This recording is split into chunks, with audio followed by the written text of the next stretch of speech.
बिस्मिल्लाहिर्रहमानिर्रहीम। अस्सलाम वालेकुम व्यूअर्स, कैसे हैं आप? अल्लाह ताला आपको खुश रखे, आबाद रखे, आमीन। आज ही हम बना रहे हैं जीटी रोड पे लाला मूसा की मशहूर दाल, मियाँ जी के होटल से जो ख़ास लोग खाने जाते हैं दूर दूर से, और मनों के हिसाब से वहाँ पर ये दाल पकती है।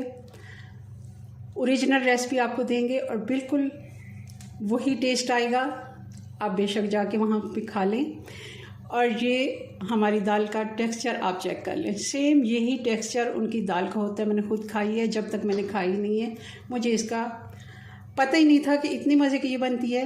पहले मुझे ऐसा लगता था ये आम दाल है, फिर जब मैंने खाई है तो अब मैंने कहा हाँ ये रेसिपी बनती है और घर पे भी बनानी चाहिए और आप लोगों से भी शेयर करनी चाहिए।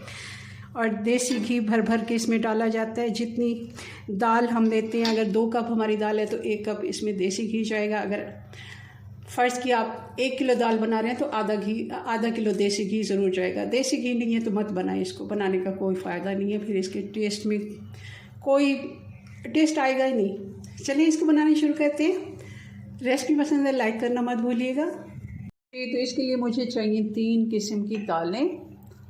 ये आधा कप माश दाल, आधा कप मसूर दाल,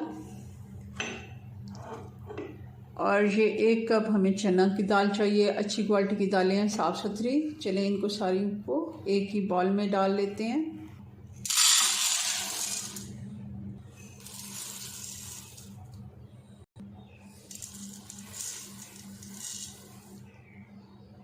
अब सारी दालों को अच्छे से हमने धोना है।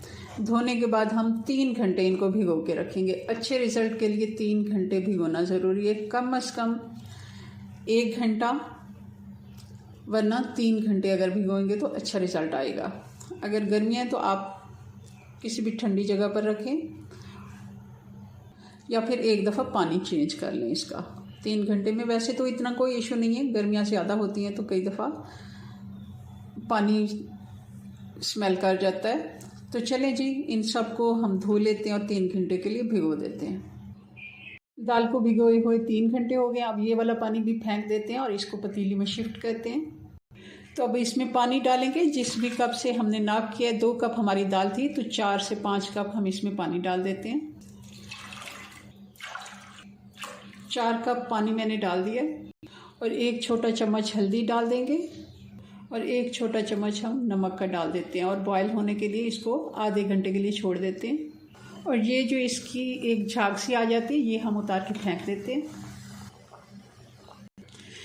दम वाली आंच पे हमने इसको आधा घंटा पकने के लिए छोड़ दिया था और आप देख रहे हैं ये काफ़ी हद तक गल चुकी है, ये देखें।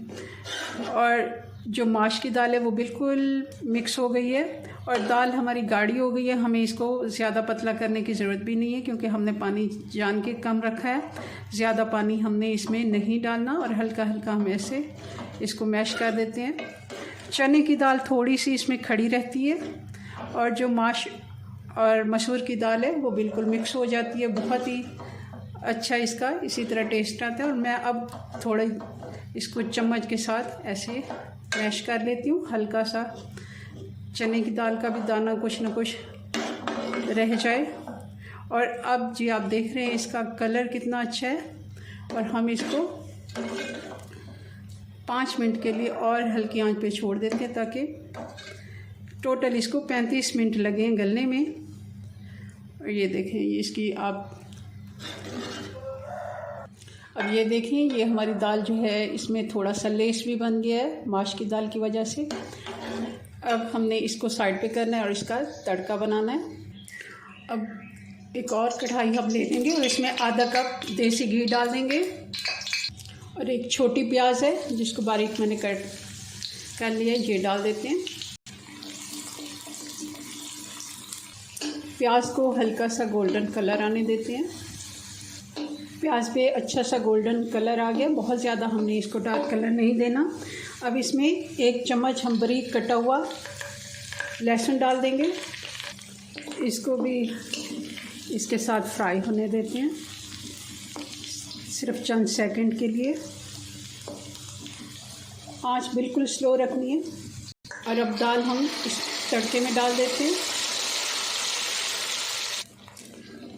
जी, तो आप दाल देख रहे हैं हमारी किस तरह ये गाढ़ी दाल ही होती है, बहुत ज़्यादा पतली हमने इसको पतली दाल नहीं बनाना, इस तरह ये सूखी सूखी। और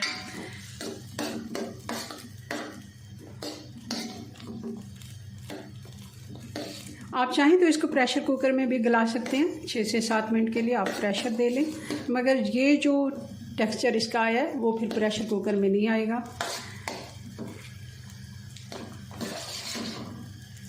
अब हम इसमें मसाले भी डाल देते हैं। ये काली मिर्च फ्रेश कुटी हुई 1 चम्मच हम इसमें डालेंगे,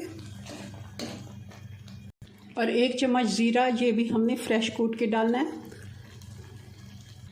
वैसे तो इसमें 2 ही मसाले जाते हैं, जैसा कि कुटी हुई काली मिर्च और कुटा हुआ ज़ीरा, मगर थोड़ा सा हम गरम मसाला डालेंगे क्योंकि दाल है तो गरम मसाले के बगैर कैसे लगेगी, तो थोड़ा सा हम गरम मसाला भी डाल देते हैं अच्छे टेस्ट के लिए। इसको मिक्स करते हैं अच्छे से। अब आधा कप हम देसी घी का दोबारा से गरम कर लेते हैं। आधा कप हमने पहले इस्तेमाल कर लिया, और आधा कप टोटल हमारा 1 कप इसमें देसी घी लगेगा। और देसी घी अगर नहीं है तो मत बनाइए दाल, क्योंकि देसी घी के बगैर ये दाल बनती ही नहीं है। और गरम किया हुआ देसी घी इसके ऊपर डाल देते हैं, और इस जगह पे बहुत ज़्यादा हम इसको मिक्स नहीं करेंगे, ऐसे ऊपर ही इसको हल्का हल्का से मिक्स करेंगे, देसी घी को ऊपर ही रहने देंगे। आप ये देखें, ये लुक चेक करें, बिल्कुल सेम वही जैसे मियाँ जी के होटल पे दाल मिलती है, सेम वही लुक है। चूल्हा कर देते बंद, और ऊपर से हम हरी मिर्च डालते हैं, और ये हमारी दाल बन के तैयार है। ज़रूर आपने इसको बनाना है, कोई इसमें और मुश्किल नहीं है, सिर्फ देसी घी आप भलाई से बना लें तो देसी घी के बगैर ये नहीं बन सकती। बाकी कोई ऐसा इशू नहीं है, सारे मसाले जो 2-3 मसाले इसमें गए हैं वो तो आसान है और घर पे हर वक्त मौजूद रहते हैं। चलिए जी, अपनी दुआ में याद रखें, मिलते हैं नेक्स्ट वीडियो में नई रेसिपी के साथ, तब तक के लिए अल्लाह हाफिज़।